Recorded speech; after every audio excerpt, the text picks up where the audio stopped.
네, 내일부터 본격적인 선거운동이 시작됩니다. 총선 2주 앞으로 다가왔습니다. 이 정치맥에서는 그동안 주요 격전지 후보들 만나봤습니다. 오늘부터는 1, 2 후보는 아닙니다. 하지만 유권자들이 주목하고 있는 후보 모시고 이야기 나눠보겠습니다.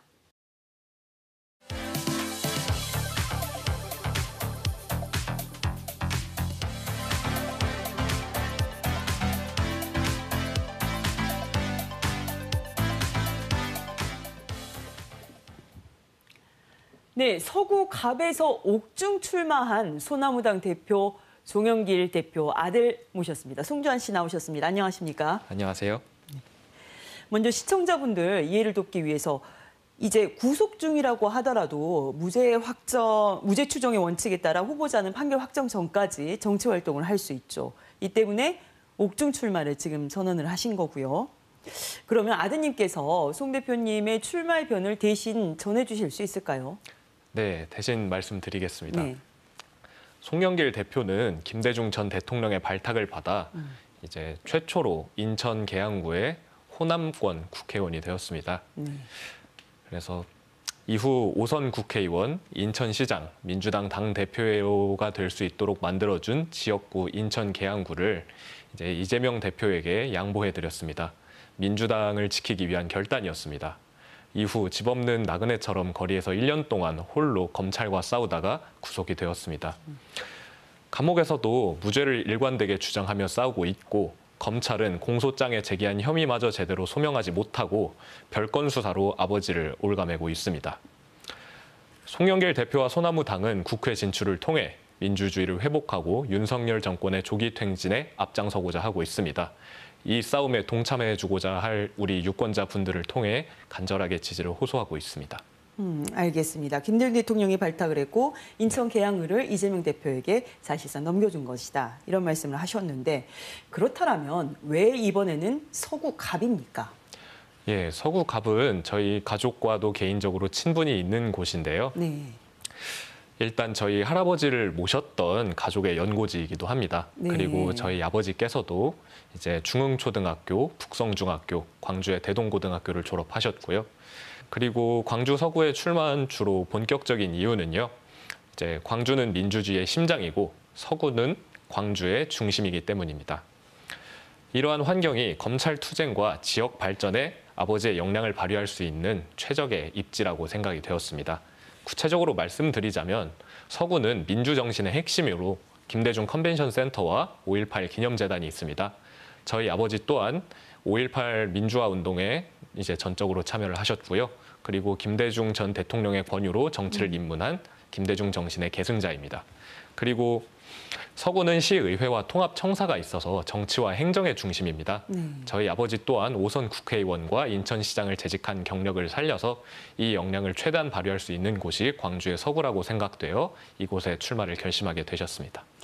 민주주의 정신을 강조하셨고요. 그리고 유년기를 보낸 사실상 고향인 셈이다라는 의미신데 그럼에도 불구하고 송영길 대표는 이 지역구 기반이 탄탄하지 않다라는 평이 있습니다. 그렇다면 지역구 사정을 잘 살필 수 있을까? 이런 우려도 있는데 여기에 대해서는 어떻게 돌파해 가실 생각입니까? 네, 사실 송영길은 단순한 지역구 국회의원 역할에 머물지 않고 민주당 당대표로서 전국 단위의 정책을 수립하고 실천해 오셨습니다. 특히 광주는 늘 아버지의 관심사에서 벗어난 적이 없습니다. 특히 당대표 시절 광주의 군공항 문제를 포함해서 서남권 광역 협력 권역을 구축하기 위해 늘 고심하셨습니다. 특히 자동차, 에너지, 헬스케어 등 지역의 주력 산업과 AI를 융합해서 AI 중심 도시 광주를 만들고자 하는 큰 그림을 갖고 계셨습니다. 현재 호남에서 지역구를 직접 활동을 하신 적은 없으나 그래도 지역 상황을 빠르게 파악하고 지역 발전에 최선을 다하시리라 믿습니다. 사법 리스크 언급 안 할 수가 없습니다. 현재 상황에서는요. 그런데 이제 여론 변론이랄지 이런 것은 일방적인 주장이 될 수 있으니 그거는 삼가하고요. 이 지금 재판 진행 과정을 좀 설명을 해주신다면 어느 정도입니까? 어느 정도까지 진행이 됐습니까? 네, 전체 재판 진행 과정은 아직 초기 단계에 불과합니다. 네. 아직 1심 재판의 결과도 안 나온 상황이기 때문에 유무죄를 다투고 있는 상황이고요. 그래서 재판은 재판장님의 소송 지휘에 들어있는 상황이기 때문에 함부로 당락을 말씀하기는 좀 어렵겠습니다. 네. 보석 재판에 대한 결과도 마찬가지이고요. 네. 그래서 저희 가족은 이제 결과와 상관없이 최선을 다해서 선거운동에 임하고 있는 상황입니다. 이 오선 국회의원에서 인천시장까지 사실상 태어날 때부터 어떻게 보면 선거 운동을 함께 해 오셨을 텐데 그런데도 불구하고 이번엔 정말 다르지 않습니까? 어떻게 가족분들, 지원민들 만나고 있고 또 어려움은 없는지 궁금합니다. 네, 사실 후보자 없는 선거는 처음 치르고 있습니다. 네. 그래서 아버지의 빈자리가 크게 느껴지고 또 그립기도 합니다. 그리고 여태까지 24년이 넘는 정치 인생 동안 아버지는 늘 민주당을 지키고 있었는데 지금은 당의 지원도 없는 상태에서 선거를 뛰려니 많이 힘에 부치기도 합니다.